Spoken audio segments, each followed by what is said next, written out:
का जो सुख है उस सुख में दूसरी बार हमारा कोई जन्म ही नहीं होगा।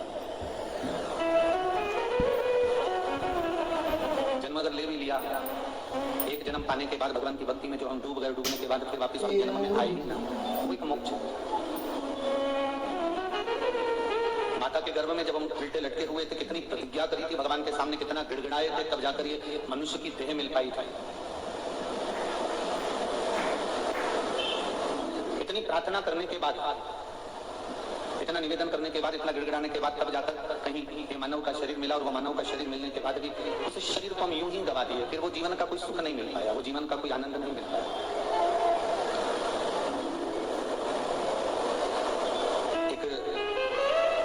संत निकल कर जा रहे थे और किसी का वहां जन्मदिन हो रहा था, और संत तो संत हैं, बड़े विचित्र होते हैं वो तो, बस उनके मन में आना चाहिए तो वो अपने अपने आनंद सुख से निकल कर जा रहे थे। और किसी बच्चे का जन्मदिन मन रहा था, कोई 20-22 साल का लड़का था, बढ़िया केक में काट कर हैप्पी बर्थडे को यूं मना रहा था, खूब बढ़िया जन्मदिन मना रहे थे। और वो संत जो है बाहर से निकल कर जा रहा था, तो उसने पूछ लिया कि यहाँ वो क्या रहा है?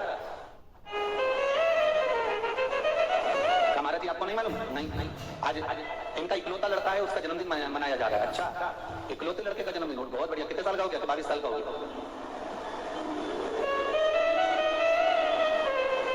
संत बाहर बैठे, आंखों से आंसू बहाने लगे। लड़के के पिताजी आए, बाबा आज मेरे बेटे का जन्मदिन है और आप आंसू बहा रहे हो, आओ अंदर और आकर पकवान पाइए, भोजन करिए, रसास्वादन करिए, अंदर आइए और भोजन को आनंद से पाइए और आशीर्वाद दो कि मेरा बेटा खूब आनंद में, ऐसी उसकी उम्र बढ़ती चली जाए, ऐसे आनंद करता रहे, आप आशीर्वाद दो। संत, तुम संत होकर, साधु होकर, किसी की खुशी में तुम्हें खुश होना चाहिए और तुम रो रहे हो। संत कहते हैं ये जन्मदिन जो मना रहे हो, ये किस खुशी में मना रहे हो? कि आज के दिन हमारा बेटा जन्मा था।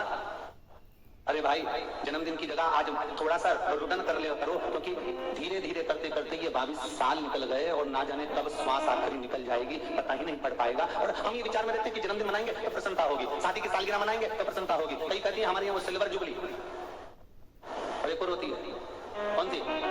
जम के तो बोलो, गोल्डन जुबली। हो, सिल्वर कितने में मनाते हैं?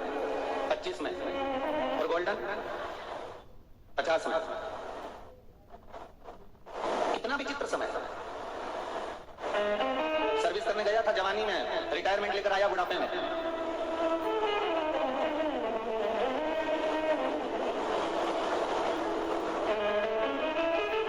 वो नारियल में जितना पानी था सब पी गए, बचपन, जवानी, अधेड़ी सब गवा दी।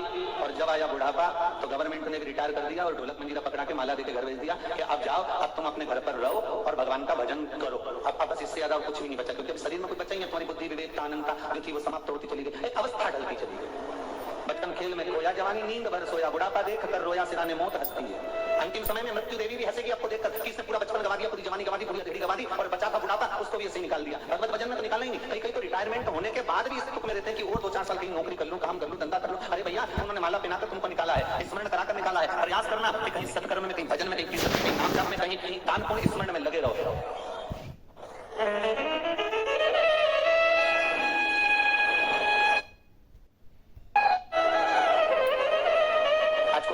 आया था तो वो कह रहा था कि गुरुदेव मैं बहुत नीची जाति का हूँ।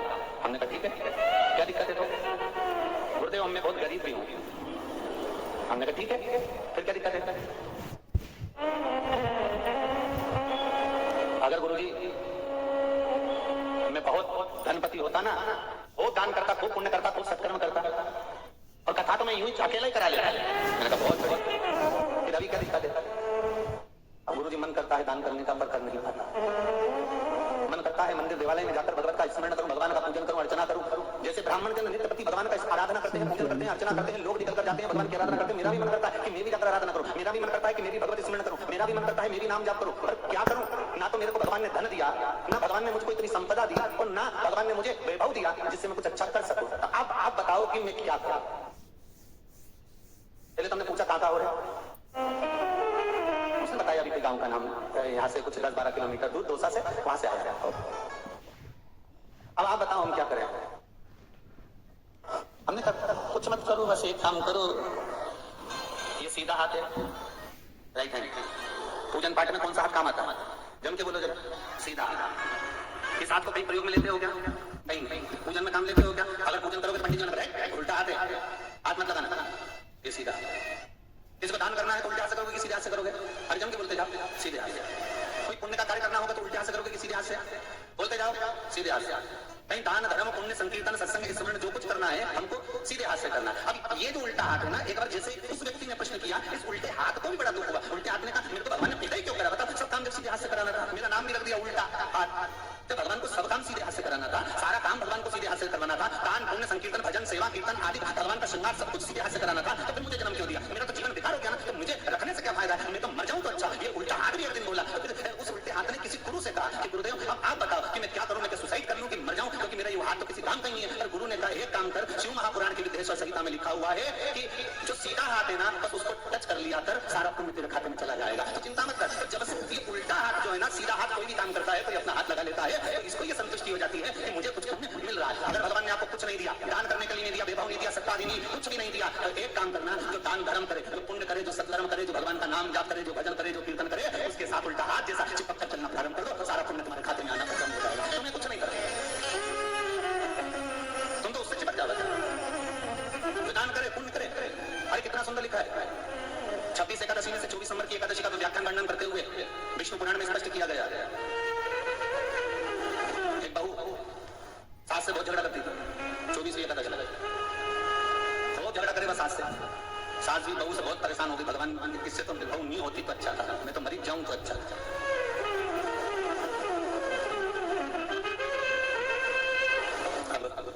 बड़ी दुखी थी सास बहू से परेशान, बहू सास से परेशान, दोनों झगड़ा खूब करे। पर बहू का एक नियम था, महीने भर में 2 बार एकादशी आती थी, और बहू उस एकादशी के दिन सास जो सेवा करती थी, सास जो भगवान से लाड लगाती थी, प्रेम करती थी, स्नेह करती थी, बहू भगवान का भोजन तैयार कर रख देती थी, भगवान के पुष्प लाकर रख देती, भगवान के लिए तुलसी लाकर रख देती, भगवान के लिए सामग्री लाकर रख देती। और जब सास पूजन करती और जैसे ही सास उठकर आती तो बहू जो आसन सास बैठती थी उस आसन पर जाकर बैठ गई। बस सास उठी और बहू मौका देते वो आसन पर बैठ गई। और रोज कभी भगवान को प्रणाम नहीं करे, रोज भगवान को कभी नमन नहीं करे, बस वो आसन पर जाकर बैठ गए।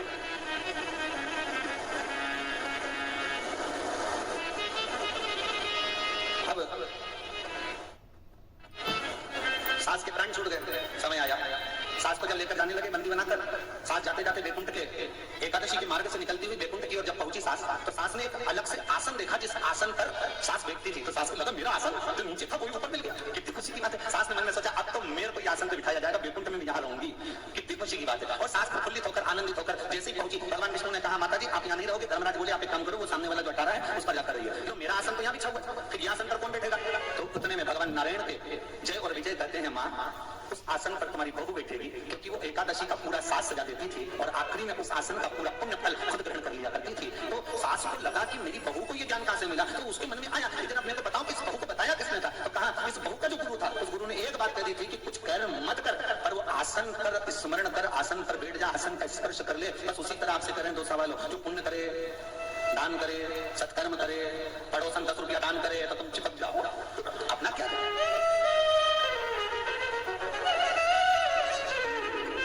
अरे बोलो तो अच्छा ईमानदारी से बोलो, पति पत्नी यहाँ पर आते हैं, आपने देखा होगा ना, और टीवी वाले तुम भी देखते ही रहते होगे, जितने लोग टीवी पे सुन रहे हो, जब पति पत्नी आते हैं तो पति लिफाफा निकाल के दान करता, पत्नी क्या करती है? बोलो ईमानदारी से, टच करती कि नहीं करती होगी?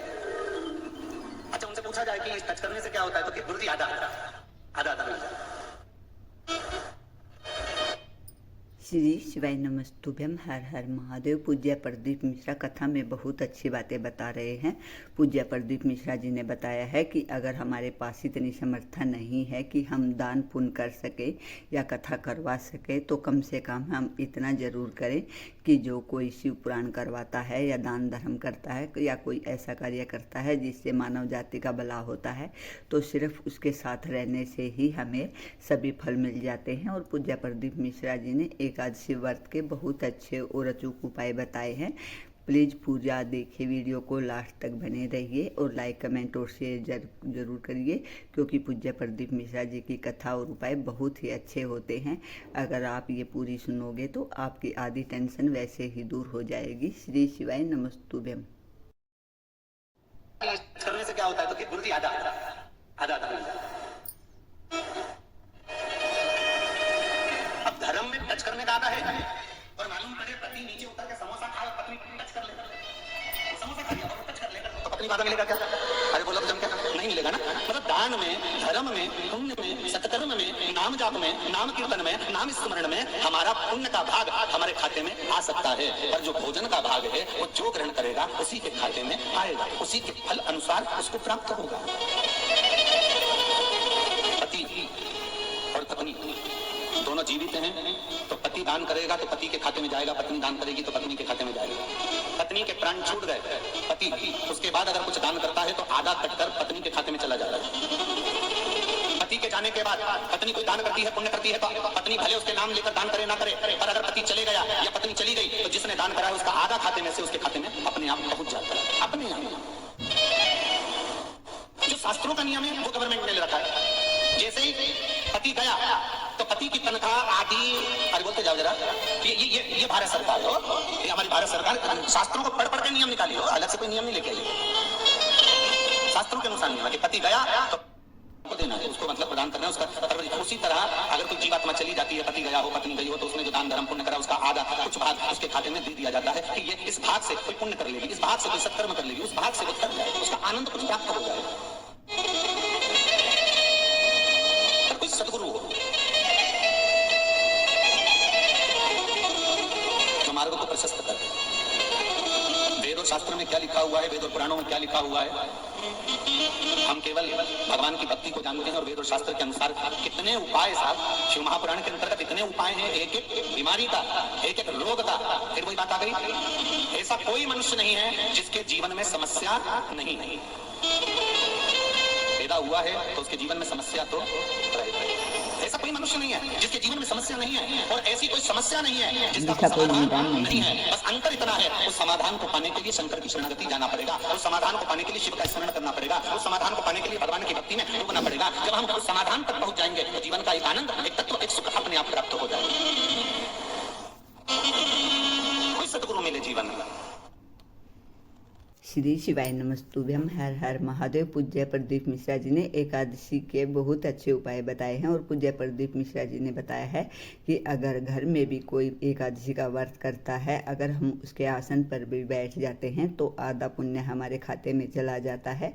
पूज्य प्रदीप मिश्रा जी ने अच्छी बात बताई है कि जब तक पति पत्नी जीवित हैं, अपने अपने हाथों से ही दान धर्म और पुण्य करे और पूजा पाठ करे। लेकिन अगर कोई एक चला जाता है तो दूसरा करता है तो आधा खुद ब खुद उसके खाते में चला जाता है। पूज्य प्रदीप मिश्रा जी ने कथा में बहुत अच्छी बातें बताई हैं। अगर आपको वीडियो पसंद आया हो तो लाइक, कमेंट और शेयर ज़रूर करिएगा, और मेरे चैनल को फॉलो करिएगा ताकि अगली वीडियो की नोटिफिकेशन आप तक आ सके। श्री शिवाय नमस्तुभ्यम, हर हर महादेव।